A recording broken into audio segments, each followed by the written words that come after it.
காரணம் என்னன்னா, தமிழ்நாடு முழுக்க பரபரப்பாக பேசப்பட்ட ஒரு நிகழ்வு.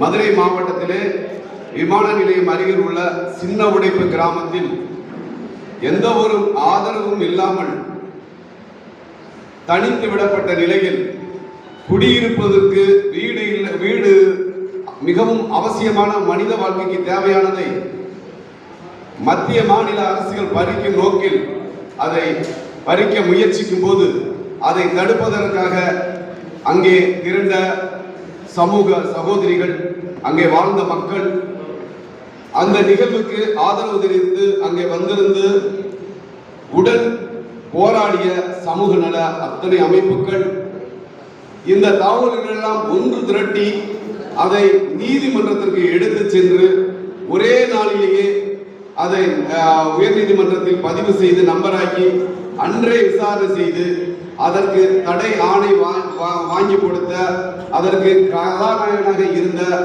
நம்மளுடைய வழக்கறிஞர் அண்ணன் விஜய் அவர்கள் இங்கே வந்திருக்கிறார். அவருக்கு முதல் நன்றியை நான் காணிக்காகிறேன். ஏன்னா நாமெல்லாம் ஆர்ப்பாட்டம் பண்றோம், போராட்டம் பண்றோம், எங்கெங்கே போறோம், என்னென்னமோ செய்யறோம். ஆனா 300 கிராமங்கள், 300 வீடுகள், வாழ்ந்துகிட்டு இருக்க வீடுகள், பிஞ்சு குழந்தைகள், படிக்கிற பசங்க, வயதானவங்க, இப்படி இருக்கிற இடத்துல வாழ்வாதாரம் பறிக்கப்படுகிறது. ஒரு மனிதனுடைய கழுத்தை உயிரோடு இருக்கும் போது அறுப்பதற்கு சமம். அறுக்கக்கூடாது, நாங்கள் இருக்கிறோம், சட்ட ரீதியாக பாதுகாப்பு என்று சொல்லி வந்தவர் அண்ணன் விஜய் அவர்கள்.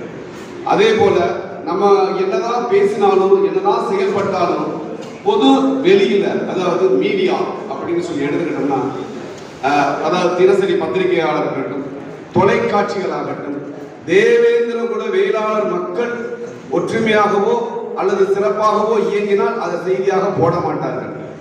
பெரிய அளவு பாதிக்கப்பட்டு தற்காப்புக்காக எங்கேயாவது கையை தூக்கிவிட்டால் இந்த சமூக மக்கள் இப்படித்தான், இவர்கள் மோசமானவர்கள் என்று ஒளிபரப்பு செய்வார்கள். லைவ் நியூஸ் போடுவான், பக்கம் செய்து போடுவான்.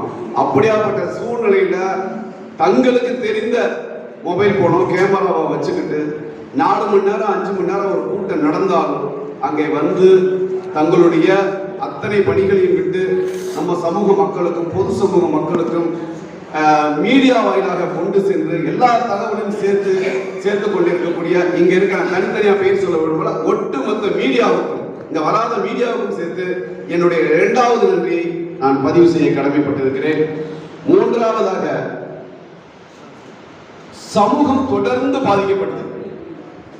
சமூகத்துக்காக களத்துல வந்து யாரும் போராடுறாங்களோ அவர்களுடைய கொள்கை எதுவாக வேண்டுமானாலும் இருக்கலாம், அவர்களுடைய கோட்பாடு எதுவாக வேண்டுமானாலும் இருக்கலாம், அவர்களுடைய கூட்டணி தர்மம் எதுவாக வேண்டுமானாலும் இருக்கலாம். ஆனால் தேவேந்திர குல வேளாளர் மக்களுக்கு பாடுபடக்கூடிய அந்த கள போராளியை வெட்டி படுகொலை செய்கிறார்கள். அதை தட்டி கேட்பதற்கு திராணியற்ற சமூகமாக இருக்கிறது. ஆனால் நாம் ஏறும் குலத்தொழிலாக கொண்ட சமூகம். அதை கண்டிப்பது எப்படி, அதை தடுப்பது எப்படி? எத்தனையோ அமைப்பு இருந்தாலும் அங்கும் இங்குமாக போராடி கொண்டிருக்கிறோம். இங்கே பெயர் தெரியாத பல்வேறு மாவட்டங்களில் இருந்து என்னுடைய ரத்த உறவாய் இத்தனை உறவுகள், சமூக நல அமைப்புகள், கட்சிகள் இங்கே வருகின்றீர்கள். உங்களையெல்லாம் பார்க்கும்போது எங்களுக்கு மிகப்பெரிய மகிழ்ச்சியும் சந்தோஷமாக இருக்கிறது. இங்கே ஒரு கூட்டு கமிட்டியை உருவாக்கி ஒட்டுமொத்த சமூகம் பாதிக்கப்படும் போது அல்லது ஒட்டுமொத்த சமூகத்தின் தேவையை அறிந்து அதற்காக ஒரே தேதி தமிழ்நாடு முழுக்க மாவட்டங்களில் அல்லது ஒரு குறிப்பிட்ட மாவட்டத்தில் அறிவித்து அந்த இடத்தில் இங்கே வருகை தந்திருக்கக்கூடியவர்கள் அல்லது சந்தர்ப்ப சூழ்நிலையால் இங்கே வருகை தர முடியாமல் இருக்கக்கூடிய சமூக நல அமைப்புகள், கட்சிகள் ஒன்று சேர்ந்து ஒரே குரலாய் போராடினால் அது எந்த வகையான அரசாக இருந்தாலும் பணிந்துதான் ஆக வேண்டும். எந்த வகையான அழுத்தமாக இருந்தாலும், அரசு அதிகாரியாக இருந்தாலும் அதை பரிசீலனை செய்வார்கள். எனவே இந்த கூட்டு முயற்சி மிகவும் அவசியம். அதே போல நம்மளுடைய சமூக தலைவர்களின் மீது பல்வேறு குற்ற வழக்குகள் காவல்துறை நினைத்த மாத்திரத்தில் போட்டுகிறது. அவர்கள் சிறைகளிலே சென்று பல ஆண்டுகள் சிறையிலே கஷ்டப்படுகிறார்கள். அப்படி கஷ்டப்படும் போது அந்த குடும்பத்தை சேர்ந்தவர்களுக்கு கல்வி, உணவு மற்ற தேவை, வழக்கு, இந்த மாதிரிலாம் உதவி செய்வதற்கு நம்மகிட்ட வந்து ஒரு நல்ல ஒரு அமைப்பு கிடையாது. அதை வந்து ஒரு சில ஐந்தரை மக்கள் கட்சியினுடைய தலைவரை வந்து நாங்கள் குறிப்பிட விரும்புகிறேன். ஒரு விஷயம் அப்படின்னு எடுத்துக்கிட்டா கடைசி வரைக்கும் நாங்கள் நின்று அந்த வழக்குல வெற்றியா தோல்வியா அப்படின்னு போராடுவோம் அப்படின்னு சொல்றாங்க. அது ஒரு சிறந்த கருத்தா நான் இங்க வந்ததுல நான் எடுத்துக்கிறேன். அந்த மாதிரி ஒரு கள போராளி பாதிக்கப்பட்டார்னா அவரை மீட்டு எடுத்து வர்றதுக்கு யாரும் இல்லை. ஆனா சில சமீப காலங்களில் நம்மளுடைய வழக்கறிஞர் தம்பி வையவன் அவர்களை நான் தொடர்ந்து பார்த்துக்கிட்டு இருக்கிறேன். அவரை என்கிட்ட தொடர்புல பேசிட்டு இருக்காரு. சிறைச்சாலையிலிருந்து வரக்கூடிய அந்த கள போராளிகளை மாலை போட்டு மரியாதை செய்து தம்பி அழைச்சிட்டு வர மூன்றாவது நன்றியை இந்த கூட்டத்தை ஏற்பாடு செய்வதற்காகவும் இந்த பணிகளை செய்வதற்காகவும் நான் பதிவு செய்ய கடமைப்பட்டிருக்கிறேன் தளபதி நீதி குழுமத்தின் சார்பில். அதே போல அரசு வந்து ஒரு தரப்பா இயங்கினாலும் நாம ஒட்டுமொத்தமா எழுந்து நிற்கும் போது வாக்கு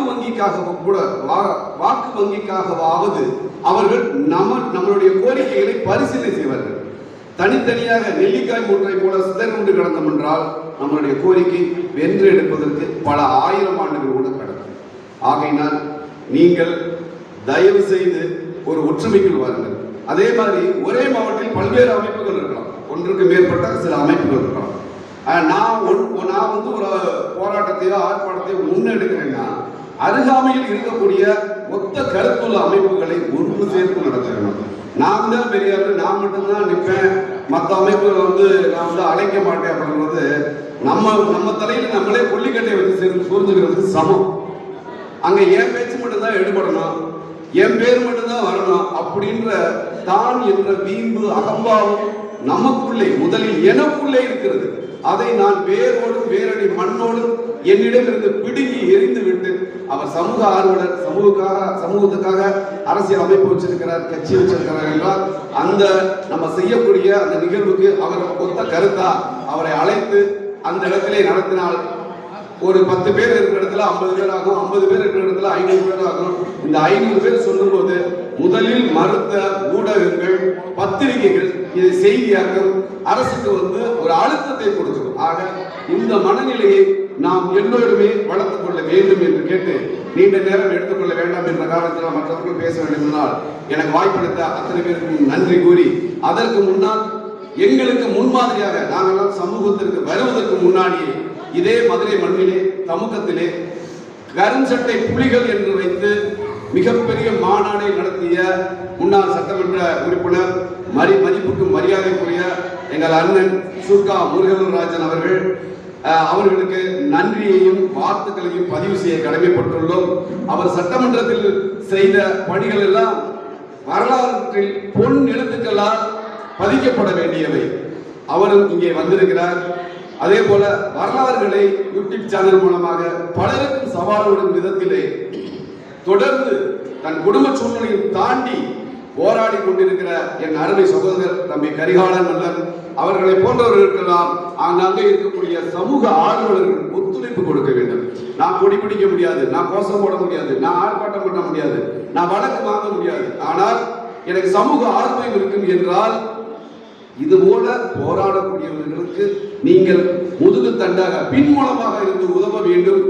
அவங்களுக்கு நீங்க பணம் கொடுங்க, லட்ச லட்சமா கொடுங்கன்னு சொல்லல, ஒரு கருத்து ஒற்றுமைக்காக உங்களை பாராட்டுங்க. நீங்களாவது இந்த சமூகத்துக்காக பேசுறீங்களேன்னு. அப்படி பேசலைன்னா என்னையா நடக்கும் அப்படின்னு நீங்க கேட்டீங்கன்னா அடுத்து வரும் தலைமுறைகள் எங்களை தாண்டி சமூகமாக போராட ஒருவரும் வரமாட்டார்கள் என்று நான் இந்த இக்கட்டான சூழ்நிலையை பதிவு செய்து எனக்கு வாய்ப்பளித்தமைக்கு நன்றி கூறி விடைபெறுகிறேன். நன்றி, வணக்கம்.